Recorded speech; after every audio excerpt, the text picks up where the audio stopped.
This week on Filthy Hope, I take that really seriously, and I be obedient to what he's said. Because if God's taking the time to speak to me, then I have to obey the words. I feel really strongly about that. Because in the past, when I haven't obeyed, when God has taken the time to speak to me, to give me really sound, wise advice, and I've denied him and deliberately not done what he said because I thought he didn't know what he was talking about and I knew better. Never ends well when you do that, just FYI.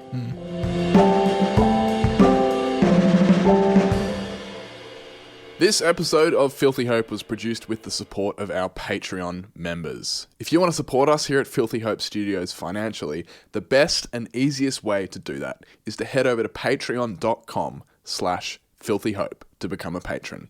For just the cost of a cup of coffee a month, you get access to every episode a day early, totally ad-free, and a bonus 20-minute segment of Filthy Hope exclusive to Patreon members. You'll also get early access to things like merch and tickets for live events. So once again, that is patreon.com/filthyhope to become a Patreon member.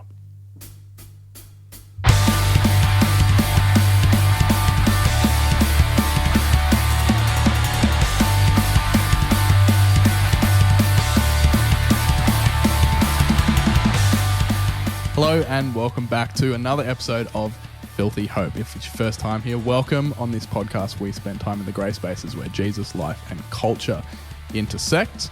I'm your host, Pastor Jonty, and joining me is Rev Ness. Hello? We are celebrating something very special today. I know. This is our 100th episode of the show. Can you believe it? It's kind of mental. It's mental. It's just off the charts, isn't it? Yeah. How did we get here, brother? I really don't know. Man, we've changed. Yeah. In so many ways. Yeah, exactly. I'm almost too scared to go back and listen to the early ones. Probably best that we don't. Yeah. That would be my advice. Yeah. If you haven't heard them, go back now because they might disappear. I think they need to disappear and we start from one again. Yeah. I do think, though, that I reckon at around episode 50 or 60 is where we actually started hitting our strides to get good. Well, I think I pulled my head in. Do you know what I mean? And stopped trying to be something that I'm actually not. Just sort of feeling more comfortable in, probably comfortable in just doing what we do. I think and we're having probably, the conversation. Yeah, well, I think we're definitely both more comfortable just being ourselves. Yeah. Doing this. Yeah. And that's exactly right. And comfortable with each other in the conversation. Yeah. And trusting each other in the conversation, I suppose. Yeah. It's pretty cool. Yeah. So in it's celebration, a privilege, right? I've got a gift for you here because I know that you I've like. got a gift for you. I know you like these. For people listening, I've got a Nestle Aero. Yeah, I think I like it because it's got Ness in it. Okay. They're those. I don't know if I haven't had one of these in years. Oh, can we share it on the show? Yeah, if you want. Yeah. So because it's minty, isn't it? Oh, it's the best. It's like chocolate, but with spearmint. like a spearmint kind of like bubbly thing in the middle. It's very 70s. So thank you, Jonty. Well, if you can see on the table here, I've got 4 little precious cupcakes. Yeah. And there's 2 to look at and 1 each to eat. Yeah, great. Yeah, and they're precious. There's pink icing, there's chocolate, there's, oh my gosh, there's a little what are those things, those biscuits called? The Oreos. The Oreo on the top. Do you want that one? I like an Oreo. Yeah, I can go an Oreo. I think you look like an Oreo kid. Yeah. I went to get you some peanut M&Ms because I'd asked you what your favourite things were, and I was surprised that you love what I love. Yeah, peanut M&Ms. What's your favourite colour of them, though? Oh, I don't know. They all taste the same, don't they? They do. Yeah. But do you have a favourite colour? Do you go for the? I mean, I like the blue ones just because they stand out. Oh. And they're probably, I don't know, full of chemicals to make them that colour. And your teeth go It's blue. definitely not a natural colour. No, that's right. I like the green ones. Yeah. They're my fave, and I'll always hunt out the green ones. Because they all have personalities, don't I they? think Like so. the M&M, like the little characters do, don't they? Yeah. I can't remember which one it is now. Actually, I'm going to give a shout out to another podcast that I also shamelessly produced, Top Year. They were talking about, I can't remember what year it was now, but basically their format is every week they have a randomly generated year between 1850 and today, and they go through everything notable, and then they place it on a ranked list Oh, I love to come up with the top year. And on an episode semi-recently, they were talking about one of the characters in the M&Ms got changed. Oh, and it's escaped me what the details of that were, but I'll see if I can find it. And are those little M&M dudes, I always thought they were like little men dudes, but are they? No, there are some chicks. Gender? There's chicks as well, and I think there one of the controversies over the years, from memory, was that one of them was like a sexy female M&M. Ooh. And they changed it so it was less like. Oh, is she the feminine. one that goes into the bathroom on the aeroplane? I can't and remember. they steal all the M&Ms from the air hostess? Possibly. They're probably going to get funky in the bathroom. I think they just don't want to get eaten. So they lock themselves in the toilet. Yeah. Yeah, I remember that. I love M&Ms. So I went to get you some M&Ms, and the story is I couldn't. When I was getting the cupcakes, I thought, this isn't going to be hard. I'm in Woollahra. Of course I'm going to get peanut M&Ms. No, mate. Nothing as basic as a peanut M&M in Woollahra. Only the fancy Swiss stuff. Yeah. Fancy, overpriced, Like posh Lindt. chocolate. Yeah, everywhere. Lots of that. But I'm thinking, no, that wasn't my remit. I had to get the M&Ms, and sorry, mate. I do like the find idea of like walking into a fancy like chocolate shop and being like, "Do you have peanut M&Ms? Oh, you have a Freddo. You don't Do you have a crunchy?" Kit Kat. Well, I was the same. I was walking around Double Bay trying to find freaking Aero, and there's just nothing. Like, What is? Oh, mate. I found it eventually in a news agency, which is like, Oh, I feel bad. I feel bad for the area. They're missing out. missing out, yeah. They are missing out Yeah. on the bogan food. yeah. But I've got fancy I need to cupcakes, go. mate. I've been to the we're recording this before Easter, but I was just at the Easter show. Yeah. I need to head there and just get all the crappy like chocolate show bags. Oh, the best. Yeah. Did you get any show bags? I did. I got the New Zealand snack bag What? because it looked funky. So Yeah. there's like just all New Zealand branded like chocolate bars and chips, and there's a drink in Interesting. there. Yeah. The only thing in there that I've opened so far were a bag of, I can't remember the name of it now, but they were basically like cheesels. Love a cheesel. They were a bit weird. Oh. We didn't finish them. Oh. Like they just taste like a cheesel, but the texture's a bit different. Claggy in your teeth. You have to pick them out. Yeah, they were just I don't know. The texture was just a bit different to what we were expecting. Disappointing. What else? I got a I can't remember now. I definitely got more than one. Time of recording, it was less than 24 hours ago. You had fun though. Yeah. It was good. That's good. Saw some bikes doing some Stuff. front flips over a ramp. That's always fun. Yeah. See the pigs? No, because I was working, so we came in for the evening. Yeah. Met some yes. family in there, and Corn on a cob? Did you get a corn on the cob? no, I had like a greasy burger. Oh, mate. That was the best. So good. Yeah. I don't know. Like definitely didn't ask for this, and I didn't realize that that's maybe what I ordered was, but it was like a double beef burger and like pink as well, like cooked Quite rare. which I love, with pulled pork on top of the two patties. Good heavens. That's going to last you for days. Dude, I'm still those not calories. hungry. I didn't eat breakfast this morning. You're full. Oh, that's awesome. What a great way to kick off Holy Week. Yeah. So, but in the land of the podcast, we're in yes. we're past Holy Week. We're at 100 episodes. So what we're going to do today to celebrate 100 episodes, which first of all, congratulations. 100 episodes is a huge achievement. We are going to do a quick little check-in with each other, and then we're going to dive into some questions that our wonderful listeners have sent in, especially for this 100th episode. Great questions.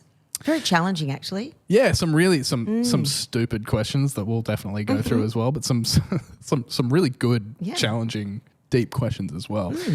If you want to contribute to any of these sorts of things moving forward, join us in the Facebook group, which is down below. That's where all these questions have come from. But first of all, Ness, how are you doing at the moment?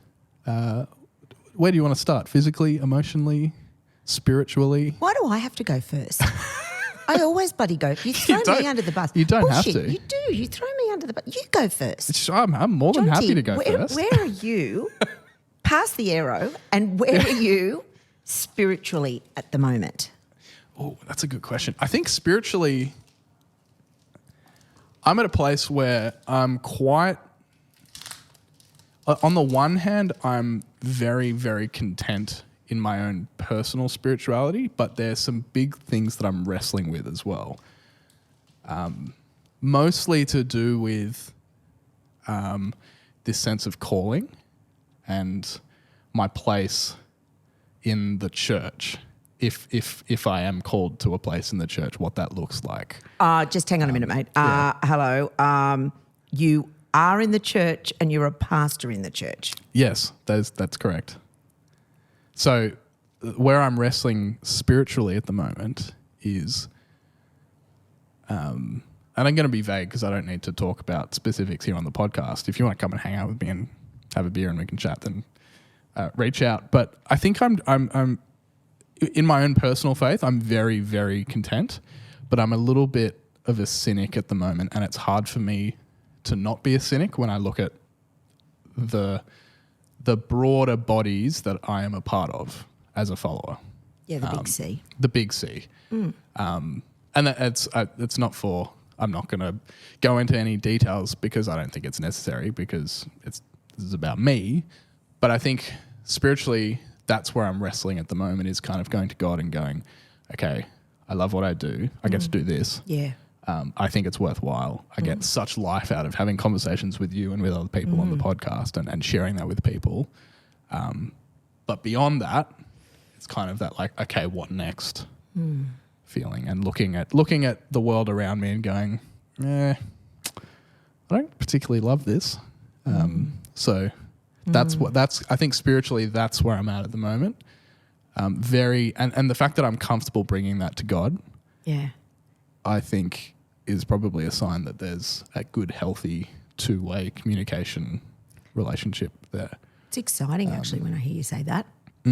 I think it is too. It's a bit scary because I don't have an immediate answer to, like, I don't have a direction necessarily, and I don't need one at the moment because I feel like I'm where I need to be at the moment. Yep.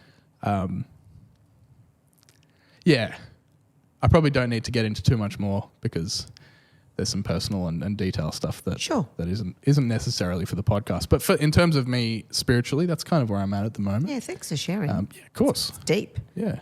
And I I'm didn't think excited. I'd be going off that deep this early. See, that's what's good. Throw you in first. Exactly. I think that's wonderful that God is doing a work in you and continually transforming you on the road and the journey of life. And that's only exciting, and God will continue to shape you. And it's terrific that you keep the communications open and you challenge what you're seeing around you in the big C, and you challenge the institution that we're a part of and take it to God. Absolutely. I think the thing is with the church is it's full of people. Yeah. Like any other part of the world, it's still full of people and we're all broken. Yeah. And so when you have a broken bunch of, that's like a big dysfunctional family, isn't it, the church? I mean the big church. I'm not talking about Wallara. Yeah. I mean just the big Capital C church. Capital C church. There's dysfunction everywhere, mate. It's just how it rolls. It's people getting together trying to follow God. Right. That's like, of course it's going to be messy. And bringing their dysfunction to that, trying to be the outpouring of the indwelling of Jesus in all that they say and they do. But we're not perfect. That's the thing. And so we hurt each other on the way, don't we? Yeah. Yeah.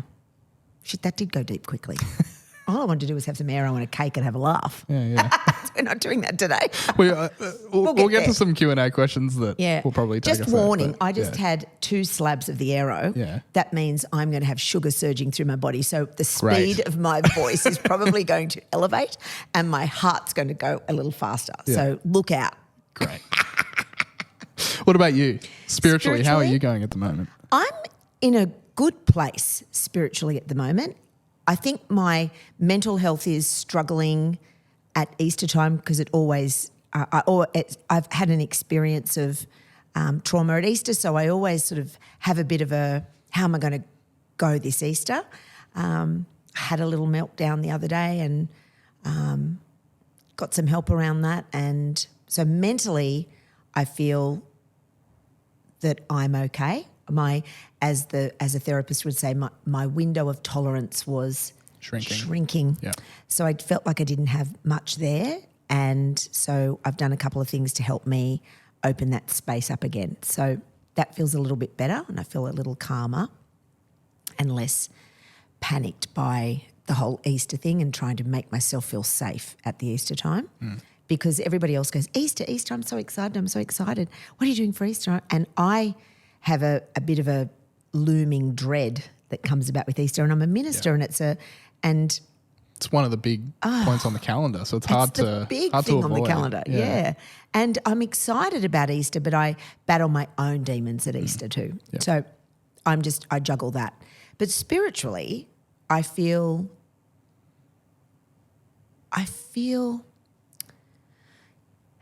in a pretty good, solid place, actually. I'm in the middle of stretching myself spiritually because I'm back at uni and I'm doing this incredible subject at the moment. It's a systematic theology subject, and we're studying two incredible theologians that I'd never heard of before. I feel really ignorant. Ramon Paniker and Jürgen Moltmann. I hope I've said those boys' names right.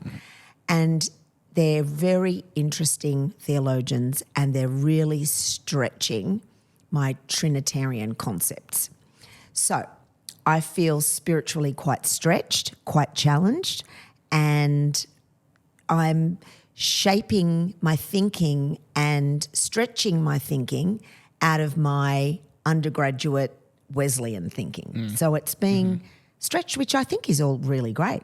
It's forming me in another way. I'm looking through a different lens, trying to take off my lens of understanding and take on their hermeneutic lens, trying my best to do that. That's actually quite hard when you've got your own thinking and learning, trying to park that. So I'm feeling quite like a bit of a bungee cord at the moment, quite stretched. And I'm comfortable in the stretch. Yeah. That's great. Yeah, I'm only I think we're in week 5. So by the time this comes out, I probably will be close to the end of the semester, getting close. So I'm getting ready to hand in a first big paper, working through that, lots of reading, no Netflix. I couldn't tell you anything about Netflix at the moment, but it's all about my reading, and it's interesting. I'm enjoying it. Awesome. Yeah. And do you feel like the intellectual stuff feeds you spiritually? Is that something that it does. Yeah. Except that I still go back to it. I'm sure I've said this before. Why do they use all these really big bloody words? Oh, in academic. Yes, because I always literature. have to say to Siri, Siri, and I have to be able to pronounce it for a start for her to understand, to be able to say, oh, Ness, it means this, or I found this in the dictionary. Yeah. I am having to say that a lot. I can't get through a paragraph without asking Siri a couple of big words, and I seem to keep asking her the same words. So I think, am I thick? Do I just not understand it? Or why couldn't they just use another word for that? Why couldn't they just use relationship for that? It's so much easier to understand. But anyway, they're too busy flexing their intellectual stamina. Look at this big word. I'm smart. I can say a big word. So interesting. I'm going to have to start using some of those big words in my papers. So I've got to learn to spell them. Pronounce them and then spell them. Yeah, so, and use them in a sentence. And then you... That's right. Because I only last year discovered Grammarly, which I'm allowed to use. Oh, what a gift of a tool that is. Oh, wow. And I got the advanced version. I paid for it, Jonty. Nice. It's so good. And when I got the uber advanced version of Grammarly. I did a creative writing degree, and it cost me like $30,000 in next step. That's my Grammarly.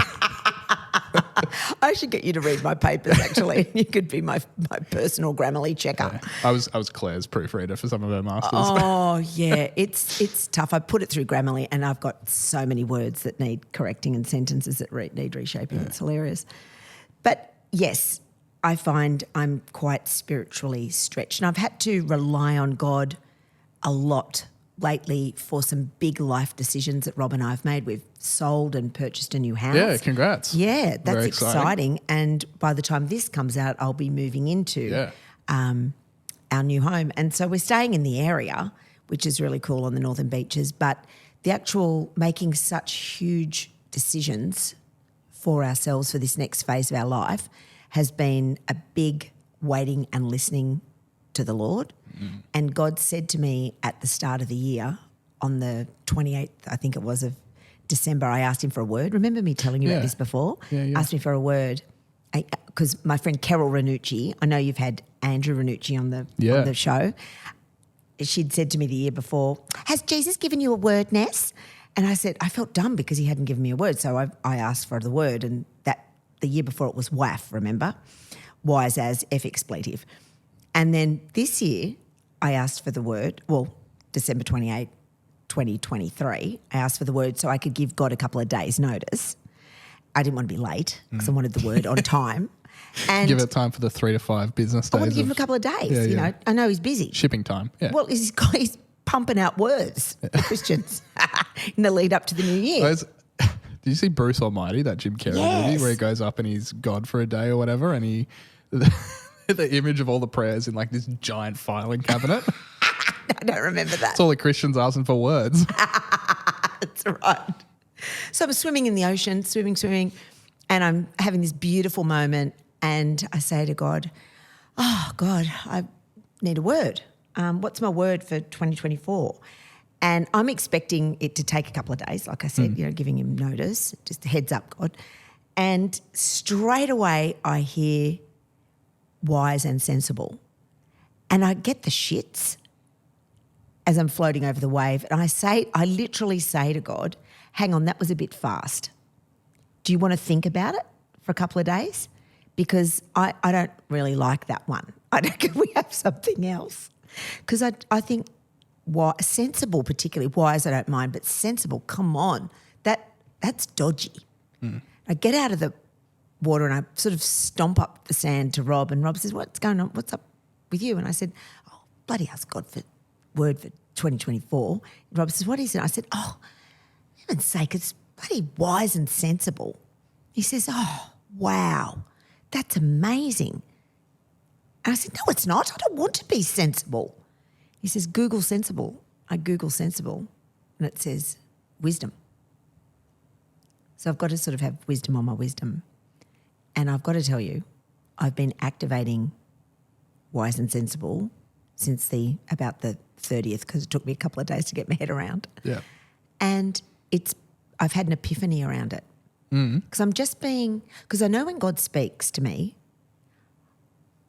I take that really seriously, and I be obedient to what he's said.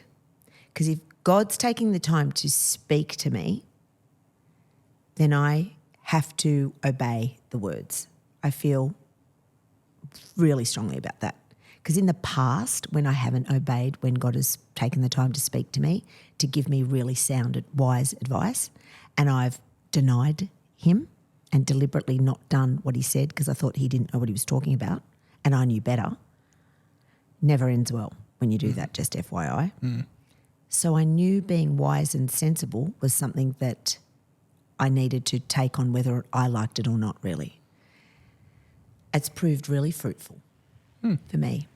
And I've been making really wise and sensible decisions, and I've been having wise and sensible conversations, and I've been behaving in what I would describe a wise and sensible manner. Boring as it may be, I'm just doing what God said. If he says raging maniac next year, I'll let you know.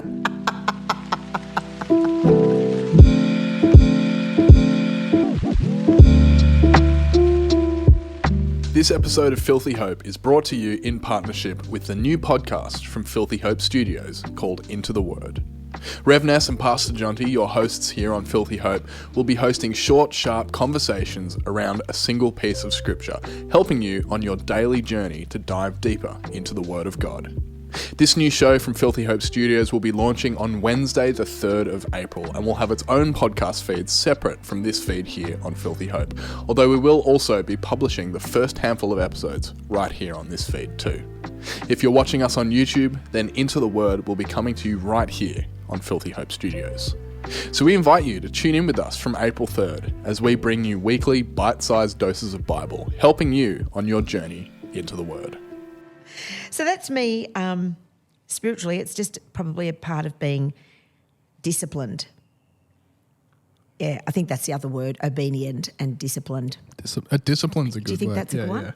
Yeah. Yeah. I'm definitely, over the last year or so, been trying to put in place some disciplines because I feel like naturally my default as a person is to be very disorganized and chaotic and Wow. laissez-faire. And I have learned about myself over the years that the more disciplined I am and the more that I hold myself to schedules and those sorts of things, not only am I a better person to be around and more efficient, but like efficiency. I feel mentally how good. so much clearer and so much better when I'm on top of all of that stuff. So I love that word discipline. I think for me it's really important. Yeah. Sounds like a preppy schoolgirl when I say it, but I feel that I suppose it's like you say, it swings over into your mental health as well, doesn't it? Yeah, yeah. Because a disciplined life is organised, structured, you're achieving things. Yeah. And just listening to what God wants for you. Yeah. I think can't be a bad thing. Yeah. Can it? No, well, I mean, a good way of testing, I think, if what you think is a word from God is just obey it, see what happens. You know? Yeah. I actually thought that it was boring. I think that's why I kicked up and said to God, can I have another one? Yeah. Do you want to think about it? I literally did say that. I know people laugh at me when I tell them this story, but that's how thick I am. I literally said that back to God. I don't like that one. That's a boring one. Couldn't you please have a couple of days to think about it? Yeah. Oh, you got another one for me? No, kind of. That's what I wanted to be wrong about it. And I could sort of got this sense of him laughing if he has a head, throwing his head back, sort of laughing and sort of going, oh, Ness.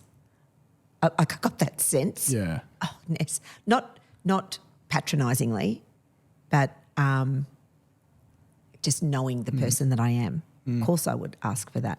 It's interesting. It's interesting. I've had an experience this last year or so, because remember when close to a year ago now, when we did our Pentecost episode with Mulk. Yes. And we were talking about receiving words from God. And at the time, I don't think I was ready to talk about it then, but I just experienced probably the first direct what I thought was and wasn't really sure about because it's not something that I have heaps of experience with. What really felt like, if not a word directly from God, it was something that just appeared from somewhere external, and it wasn't comfortable. It wasn't like... Are you able to talk about it? I'm happy to talk about it, and it wasn't something that I was asking for either. Oh, my wow. I was sitting there really feeling... I think at the time I was feeling a little bit burnt out and over it, I think. And I suddenly got like this whammo, what are you doing here? I love that. And I'm like, what? And for a long time, the wrestle was, is that what are you doing here? Like, get out of here? Or is it what are you doing here? Like why, if you're here, what are you doing? Yeah. And having wrestled with that for a while, certainly like in that environment that was specific to, I've taken a really conscious step to be really proactive and like making strong decisions and not just going through the motions, because I think going through the motions was leading me and probably a whole community who are feeling similar just down the road to burning out and nowhere exciting, basically. And so, I think if... Is it committing to? Is that the decision? Just not being passive. Yeah, I think I was right. sitting in the passenger seat, not really thinking too much about anything that I was doing there. So stepping up. Yeah, and actually taking ownership of something. Oh, so good. Yeah. So that's been, close to a year now since... So how can you say how you felt God said that to you? with the intonation? I can't, because it was almost like reading it. Oh, interesting. So I didn't hear an audible voice. Yep. It wasn't like God spoke to me. Yep. I was busy at the sound desk. Yep. Kind of in my own world. And it was like suddenly a sign or like a road sign or a big sheet of paper on my brain that just said, "What are you doing here?" Wow. Yeah, and I couldn't like. Oh, I love that. It just arrived suddenly with such clarity and impact that it wasn't. It felt like I didn't think it. It just kind of was placed there, and it was so outside of anything that I had experienced at the time and since, to be honest. Oh, unreal. That I was like, I wonder if that's God. Yep. I don't know. That's amazing. I love that. Just And arrives. even now, I don't know if it was. I think it probably might have been. That would be my hunch. But it almost doesn't matter because it kicked me into action. Yeah. Yeah. I think that's how God rolls. Yeah. Well, that Yeah. would be my hunch. Yeah. Yeah, it's similar to my experiences. Yeah. The sound of the voice just turns up when you least expect it. The voice is there. That's how it occurs for me. Anyway. Yeah. Yeah, interesting. So. I'm glad it's not all the time. No, it'd be a nightmare It would be. Oh my gosh, I don't. trying to stay on top of your inbox. Yeah, your God inbox. Yeah. One at a time. Oh, I've just had more aero after that. Yeah, great. Yeah, I'm Good like, stuff. whoa. Good stuff. Jonty's heard the voice of God. I'm like now pumping with sugar, brother. Should we get into some questions? Let's go there. So we put up a call on our community group on Facebook to just for any questions or anything that people wanted us to talk about for our 100th episode. I reckon, do you want a serious one or a silly one to start? What do you reckon? Silly. Silly? Yeah. All right. There are so many. How do you feel about being another white guy with a podcast? Feels great, Claire. How about, here we go. This might be a good one to start. What are your top tips for being a useful ministry agent? What a huge question. What an awful question. Top tips for being a useful ministry agent.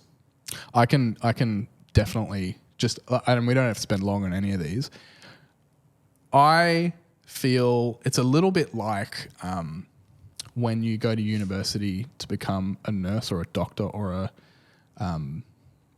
like in medicine. Yeah, right. As well as passing the exams, you have to pass a in-person, like an interview to make sure that you're actually able to communicate your skills and your knowledge to a potential patient, for example. I think one of the most underrated skills in ministers, not just ministers, ordained ministry agents, but people in ministry, lay ministry, ordained ministry, just people following Jesus, is the ability to effectively communicate with people in a way that isn't like, here's the information you need to know, bang, but more of a, like, can you actually sit down with someone and just have a conversation and not immediately weird them out and not immediately turn them off? Yeah. I think that is so underrated. And when I think of the best ministry agents and my preconceptions of that idea is of ordained ministry, the ones that immediately come to my mind are the ones that you're able to actually sit down and talk with. So me. You're a great example of that. I was being funny. No, but you are a great example of that. Well, I hope so. Phil Swain's another one. Yeah, can't we? I would hope that we can all do this. You do this. I think with people that just naturally are good at it, you take it for granted sometimes. Yeah, true. It's so underrated until you meet another ministry agent that struggles, and then all of a sudden it's really obvious. Yeah. I think interesting that you went communication. I think my top tip would be, they sort of come together, is know your community and listen. Be able to listen to the needs of your community.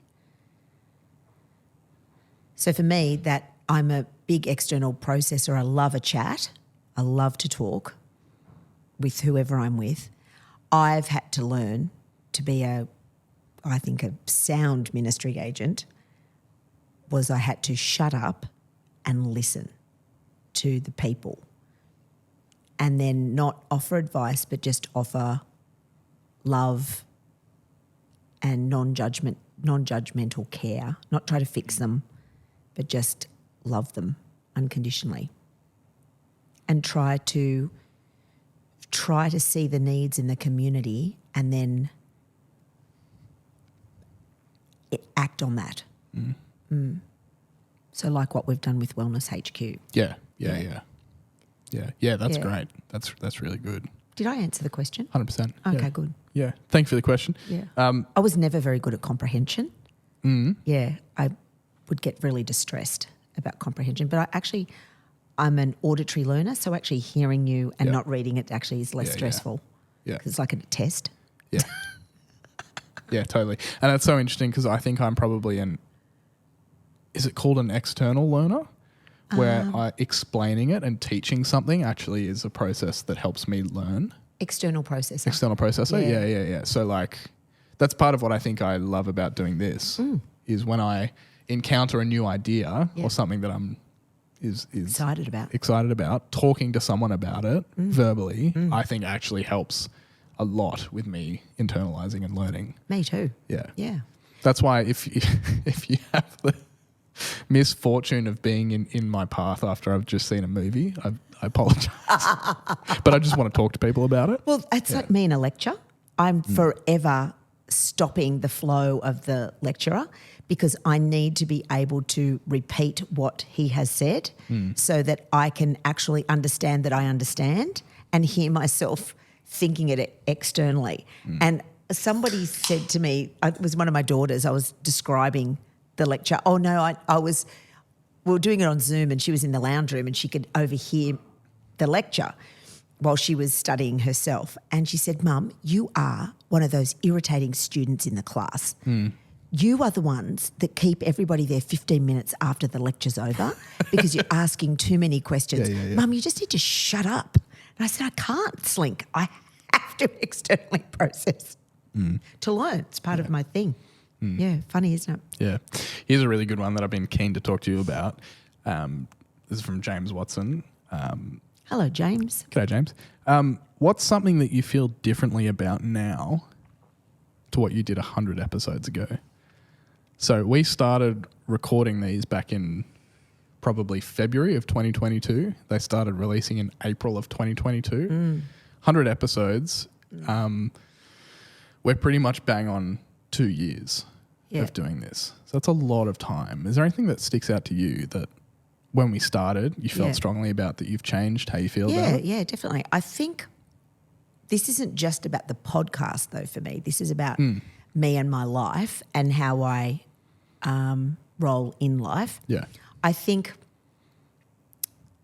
I felt quite convicted that when we first started the podcast, just to be radically authentic in the way that we are, just be exactly who we are. And if saying a swear word is a part of the conversation, then it's a part of the conversation, because no way in the world are we going to be anywhere as disgusting as Kyle and Jackie O. We did actually, they got brought up a lot in our initial conversations about not standards, but like, where's the line? If they're doing that on the radio, on prime time. Yeah. Right. And then we got a fair bit of feedback and bit of hate, and then equally balanced with a whole lot of love, because we were appearing to be very normal people and sounding just like normal people.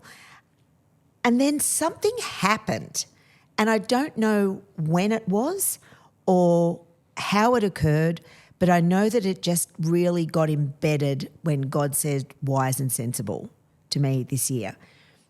And I think then with our discussions about Into the Word, the new podcast series that we're doing, I knew that when we were going to launch that it needed to be really clean in terms of our language, more pulpit style. Yeah. Because I wouldn't say those big swear words in the pulpit. Yeah, it's a different audience. It's a very different thing, and it's disrespectful, I think, to the word. So for me, and I hadn't felt strongly about that. So until just not that long ago. And now all of a sudden I feel I've actually stopped being like that. I'm not even really having to try, which is super interesting, because I used to have to think that I used to say to you, I have to have my words all written down to do a sermon because I'm so scared I'm going to say shit or bum when I do a sermon in the pulpit. So therefore, if I have the script there, if I stick to my script, then I'll never say a bad word. Yeah. And I can always have that as proof text as to this is what I said. Yeah. So I'm wondering if God's prepping me to pull away from the lectern now, and I've got to trust myself that I won't need to say any of those words because I've got better words. I can say things like eschatological, Christendom. Nice. I can say things that sound really brainy, and maybe I don't need to say shit or bum anymore. That's interesting because, like, when I read that question, I thought of exactly the same thing. I remember when we first started, probably one of the things that we were actually openly trying to do was to provoke people with some of the language. Like there were F-bombs in the titles. Oh, yeah. Remember that series, Where the F is God? Exactly. Yeah. Because people would say that to us, though. If you were a Christian, that was something that we'd been asked. And that's why. Asked. That's why we did it. That's why we did it. Yeah. Yeah, where, if God's so great, where the f is he? Yeah, exactly. So, what a great title for a series. Exactly. Let's address that then. And I think that, not nuance, but that context behind that title choice was lost on a lot of people. Yeah, they just got upset with us. Yeah, because you see a word, you get upset, but like you can train a dog to get upset at a word. That's how I feel. But yeah, I think certainly now and who I am as an individual hasn't changed. The way I talk privately with my partner, with my mates, hasn't changed. And sometimes that involves four-letter words because in my own cultural understanding of some of those words, they don't actually hold that much power. Yeah. But they have the ability to bring power to a statement.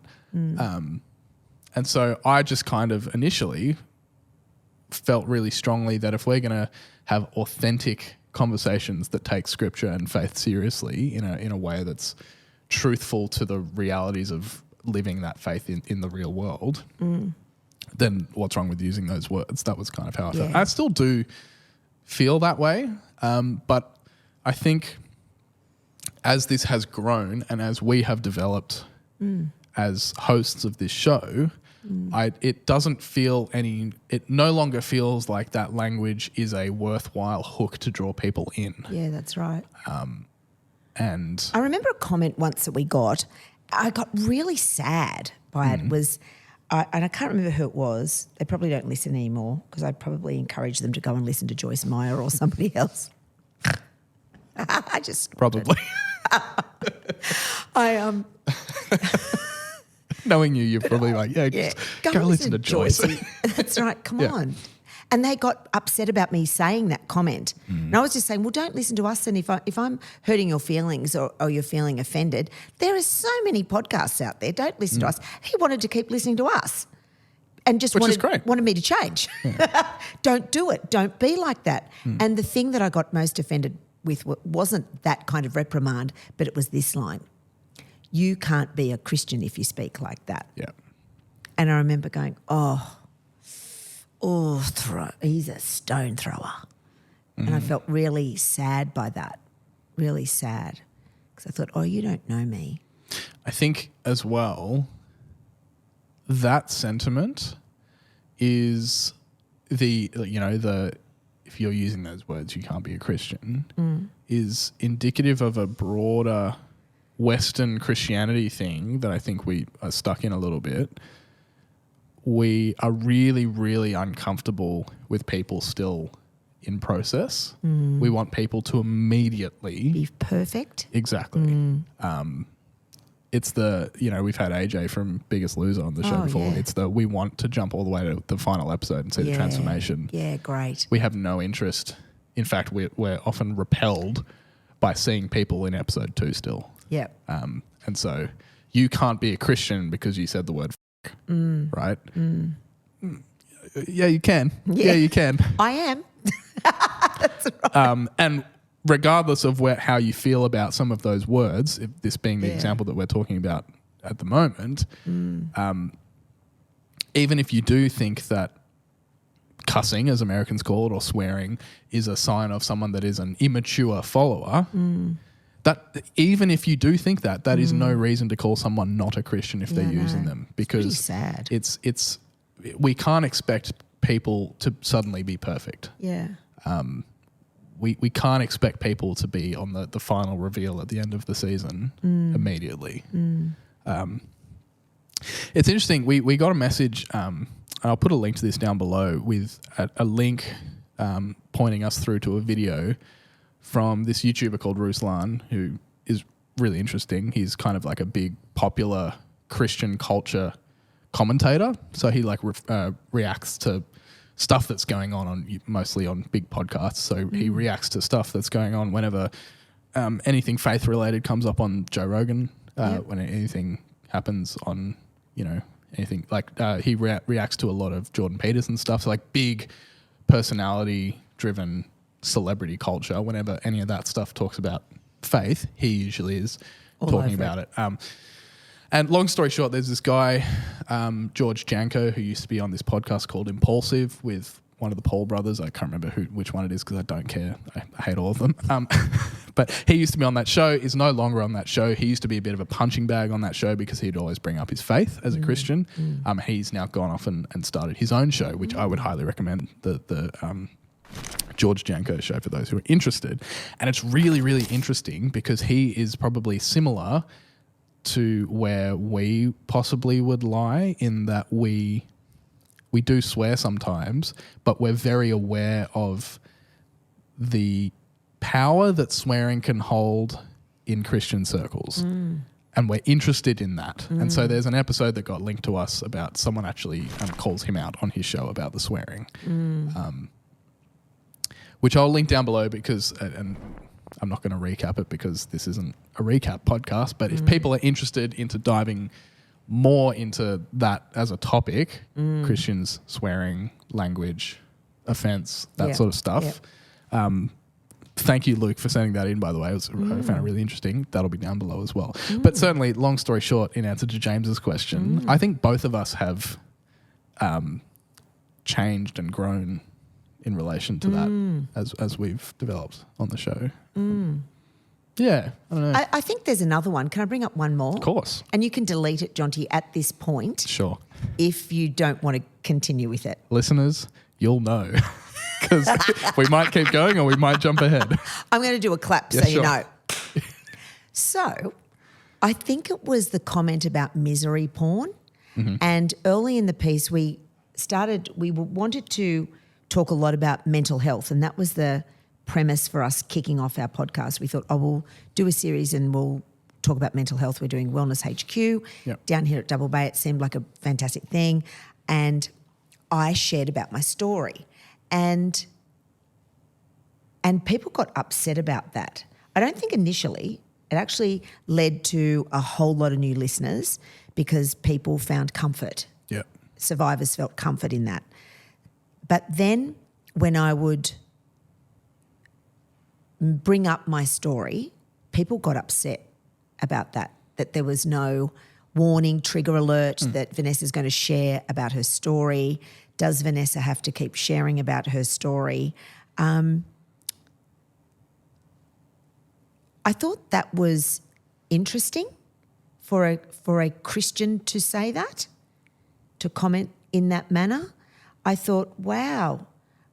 I wondered, was it because that person had a perfect life and never been touched by trauma, and therefore it was confronting to hear about somebody that had been? I wondered about that. I felt sad that they felt that way and couldn't be confronted given that 1 in 3 girls are sexually abused, so that means a bunch of her friends have been abused and she may not even know about it, and she's probably not a safe person to share it with because she doesn't want to hear about it. So that made me sad. And so then for a period of time I stopped sharing, and we'd do a podcast, and in the back of my mind I'd go, don't share, say nothing, don't share, don't say anything. And so therefore I felt that I lost a big chunk of authenticity because I wasn't truly being who I was. Mm-hmm. And my lens that I look through life is formed largely through, I've got a big trauma brain. And so I often look through that lens with a Jesus focus over it now. And so a lot of what I do is formed because it comes from that place, because I was so little at the time. I don't know anything. I don't know much before 6.5. Do you know what I mean? So my thinking has been always that way. So I felt sad about that. I did feel sad. And I just prayed for that person and hoped that they'd be able to be open to people sharing their story, because what a survivor needs is a compassionate witness. 100%, yeah. And I think because there's nothing like another compassionate witness in a survivor, you feel really safe sharing your story with somebody like that because they get it. Can I challenge you on something? Please. So it's interesting you said that in not being able to share that part of your story, you felt like you weren't being authentic. Yeah. I wonder, and I think you do this without probably realising, you can and do remain true to yourself and can be authentic without necessarily explicitly addressing those things. Sharing the story details. So, I mean, what am I trying to say? I think when we talk about anything, of course, our experiences shape how we feel and how we approach different things. I think I remember some of those conversations, because before and after, and even when I could see the cogs turning in your brain and you were deliberately not going there. I think even in those moments, you have the ability to and can and do still be authentic to who you are. I think to be I actually think it's impossible to communicate the totality of who we are in full authenticity all the time, because we are so much more complex and good call. Integrated in all areas of life than is able to be communicated in a conversation. So I think who you are and the lens that you see life through is present anyway, regardless of whether or not you're sharing that the deep, dark parts of your story in your childhood. So I want to challenge but encourage you that, like, because I know that was hard at the time. I remember we had some good conversations about that.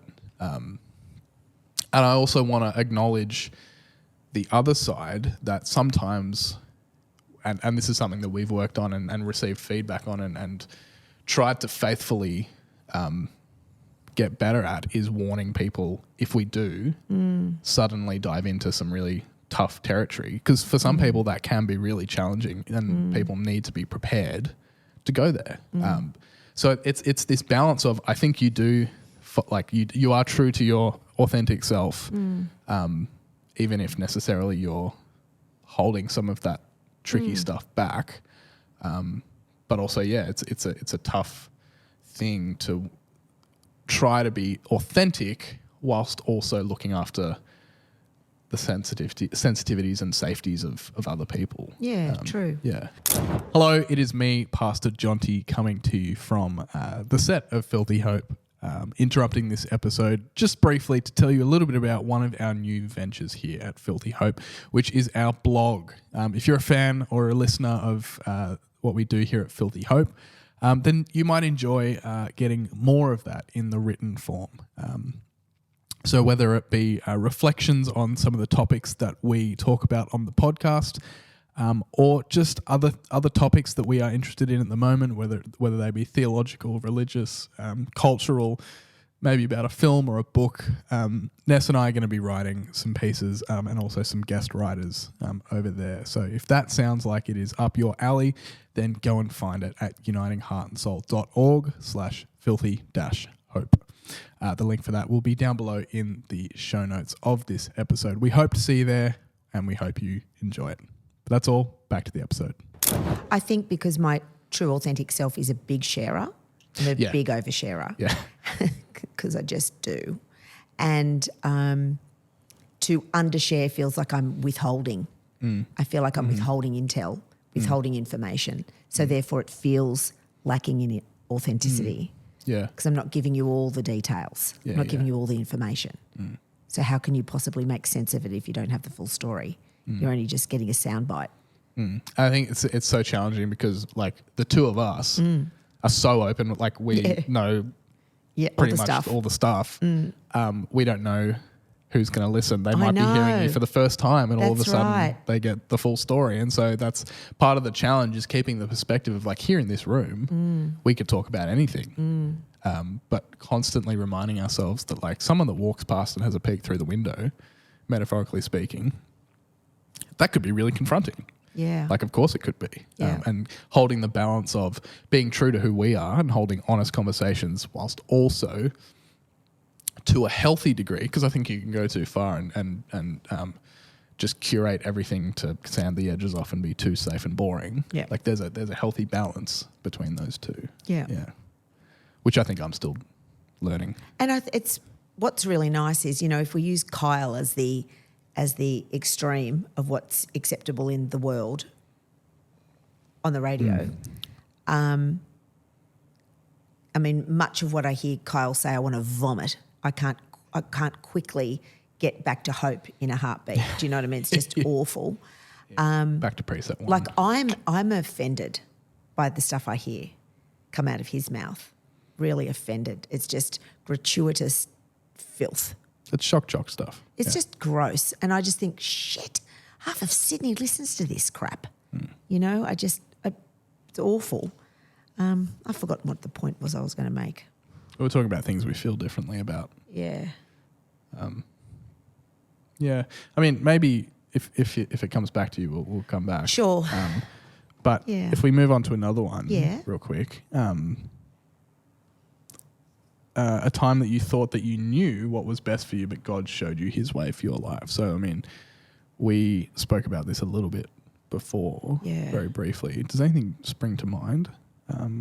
So it's from Ginger. Hi, Ginger. Time that you thought that you knew what was best for you, but God showed you a different way.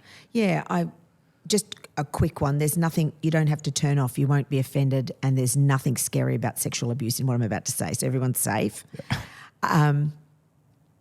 This was a moment I asked God. I was looking at buying into a company, and I asked God, prayed to God, and I said, amazing, Lord, I want to do this. This is incredible. And God said no. It was like really quick.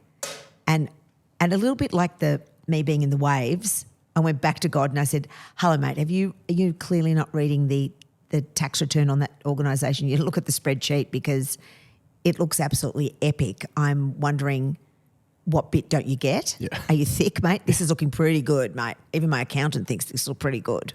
Numbers look great. I mean, I'm going to be making bank. This is epic business. And God says no. I go back a third time. This is when I started to learn that God does things in threes. Yeah. I hadn't been to theological school at this stage or anything.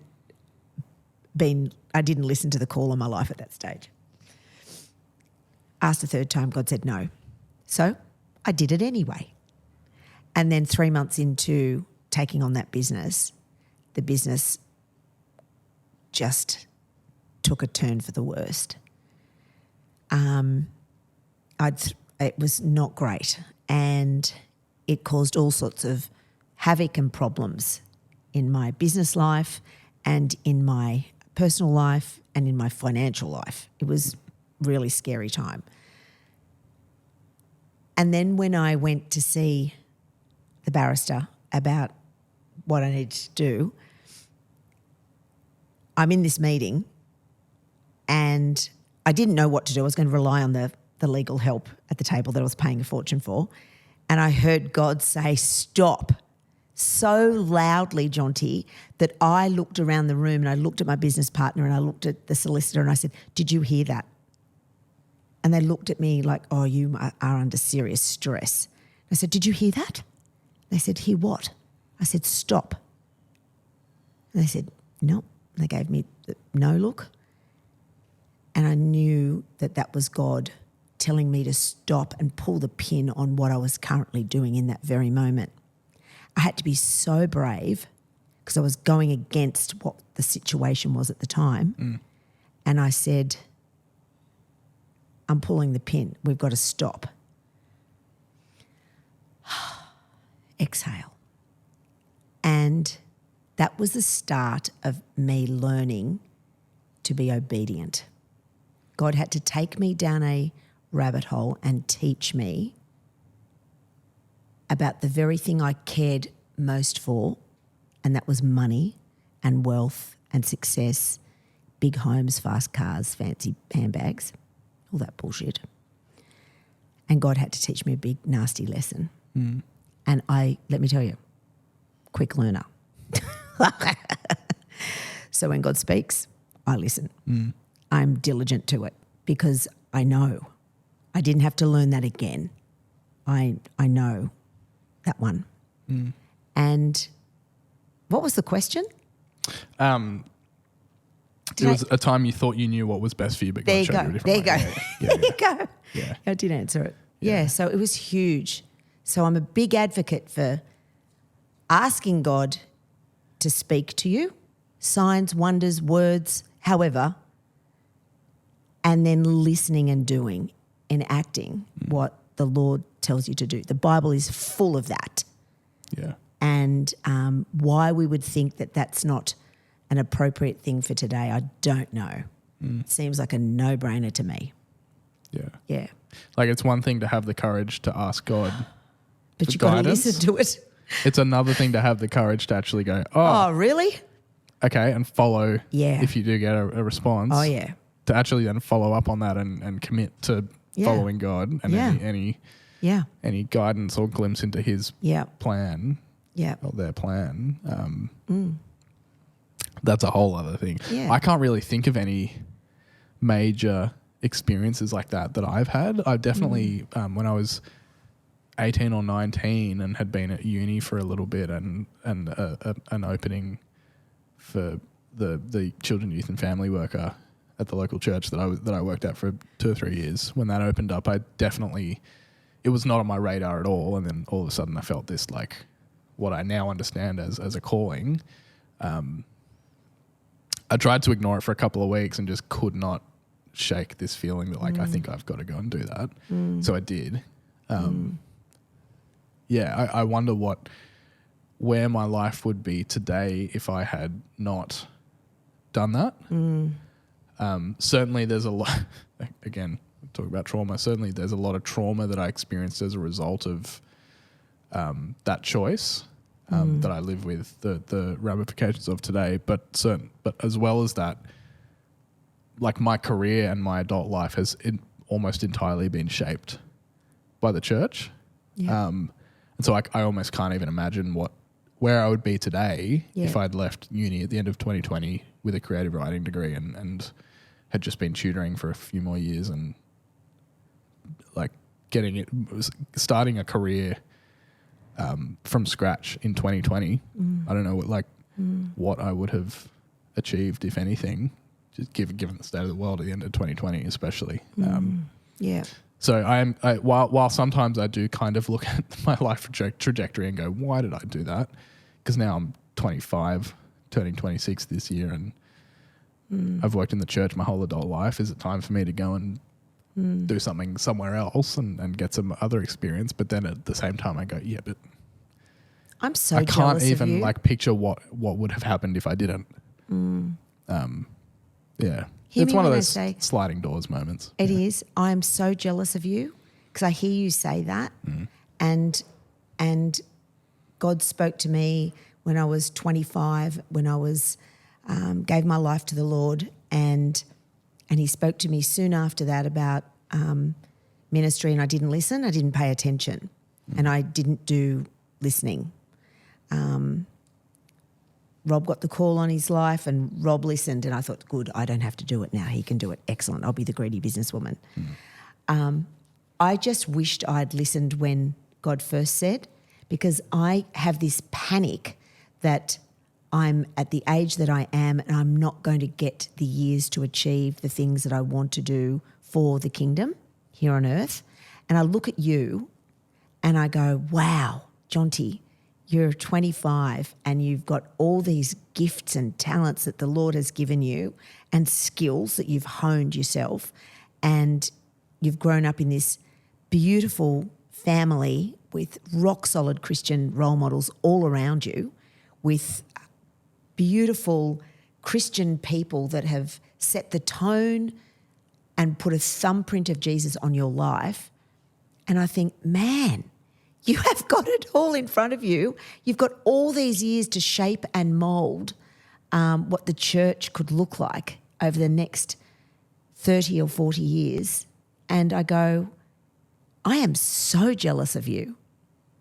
But at the same time, I'm going to be hopefully on that journey with you for a chunk of that, and I'm going to get to watch, and then I'll get to step out and hopefully you're doing and listening to wherever God takes you, whether it be in the church or out of the church, whatever you do, it's going to be amazing. Because whether you're in the church or out of the church, Jonty, Jesus is in you. Oh, like so you take for sure. Jesus anyway, and everywhere that's where you go. That's why I'm not precious about talking about, do I belong in the church? Because it doesn't matter. Yeah. You know, if That's we right. think that God's just in the church, thanks for playing. Yeah, that's right. Hello. Yeah. Yeah. Yeah, that was a good question. That went deep. Do you want some arrow? Yeah, some arrow. Let's go one more question and Okay. we'll wrap this up. Chuck me some arrow first. There's some arrow. So we, from John Humphreys, actually from a couple of people, but I'll credit John Humphreys. Are there any dream guests that we want on the podcast? If you could chat with anyone, who would you get on the podcast? Why don't you go first, because I'm going to have some arrow. I know there's one that you told me beforehand. Nadia Boltz-Weber. Yeah. I want her, Lutheran minister in the US. She presented at the United Church Women's Conference many years ago, and she was just a rock-solid, radically honest minister. There wasn't anything not to love about how she did the outworkings of Christ in her community. A very specific community, and she's so edgy. And I thought, one day when I grow up, I want to be like her. She was just amazing. She's an incredible woman running great business in the church and doing powerful outreach into the community. So I would love to have her on one day. Shout out, Nadia. Yeah. If you want to be more like her, you got to get a tat. I don't want to do ink. I leave the ink to her. Yeah, that's fair. Yeah. She's got cool hair. She's got ink. She's just cool. I'm pretty jealous of her tattoos. She's just great. She's got a great body. She's muscular. She's young. She's groovy. Yeah. She's so cool. And her books are incredible. Great writer. Hard agree on that. She'd be an amazing guest. There's a comic that I love called Pete Holmes. Yeah. Youngish American stand-up, who's a Christian as well, and strides a really interesting line between Christian culture and popular, quote-unquote, secular comedy culture. Yep. Like he's not out of place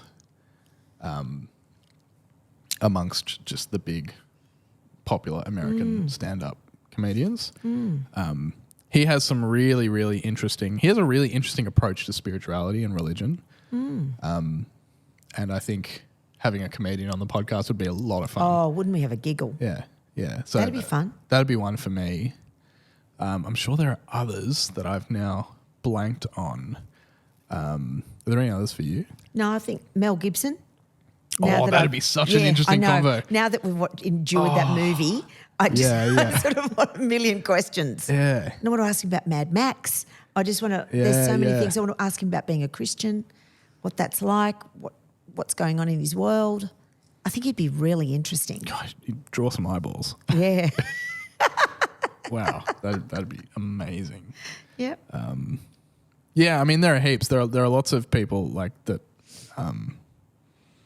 that I'd love to get on just because I'm a big old nerd, like intellectuals and people that have written books that I think would be really interesting just to pick their brain. Yeah, I think another complete long shot that would probably never happen, but like, hey, while we're saying names on the podcast, there's an artist who I love to death, and we're literally opposite ends of the human experience in so many different ways, is Kendrick Lamar, who's a hip-hop artist. I find him and his lyricism in particular super, super fascinating, and I've had some of the more quote-unquote religious experiences listening to music through his art and music. Wow. So I'd love to sit down with him and talk about his approach to art and spirituality. And fascinating. yeah.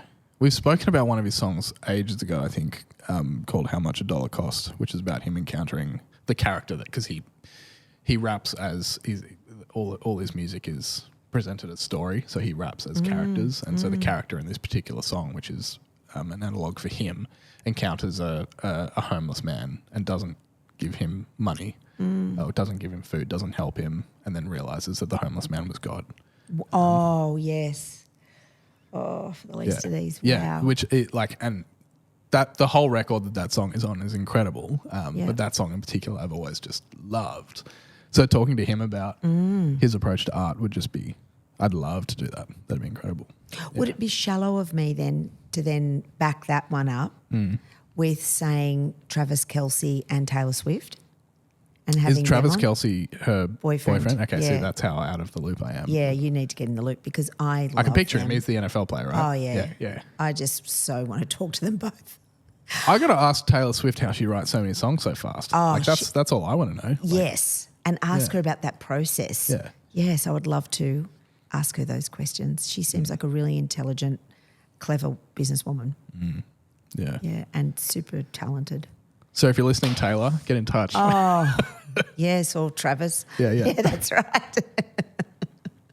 This is fun. We're going to have a cupcake? Yeah, we'll leave that there, I reckon, and have a cupcake. Okay, I think that's excellent. Yeah. I hope people 100 episodes. Done. Crazy. Yeah, tick that box. We'll talk to you again in another 100.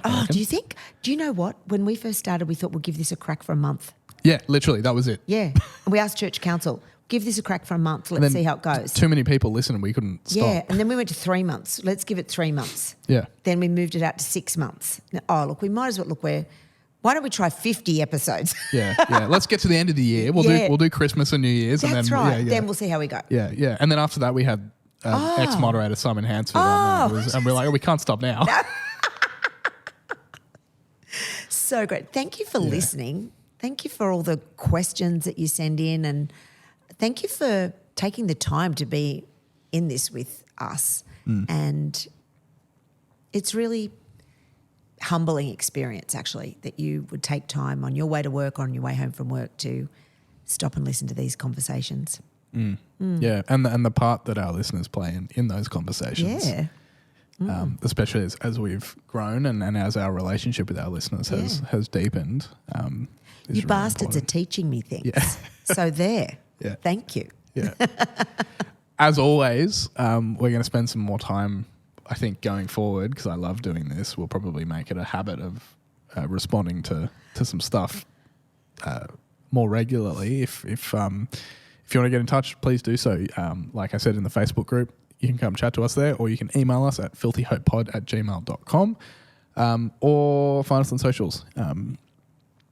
And you can chat to us there. We do little Q&A stuff on the Instagram fairly regularly, so keep an eye out for those as well.